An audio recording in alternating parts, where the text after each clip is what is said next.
မင်းအစင်ပြေချိန်မှပေါ်လာတတ်တဲ့အပေါင်းအသင်းတွေကိုမင်းအစင်မပြေချိန်မှလိုက်မရှာနဲ့အချိန်ကုန်တာပဲအဖတ်တင်လိုက်မယ်မလိုအပ်ပဲတွေးမပူပါနဲ့အရာရာဟာသူ့အချိန်နဲ့သူဖြစ်လာမှာပါလူတယောက်ရဲ့တန်ဖိုးကိုငွေရှိခြင်းနဲ့မရှိခြင်းထက်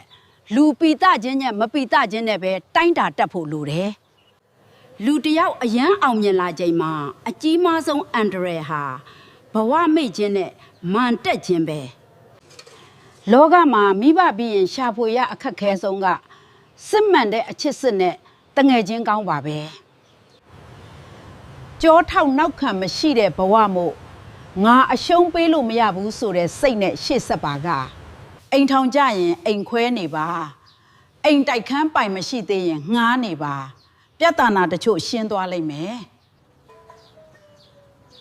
တချို့လူတွေနဲ့မတွေ့ခဲ့ရင်မစုံခဲ့ရင်တိတ်ကောင်းမှာပဲဆိုတဲ့နောင်တတွေရှိတယ်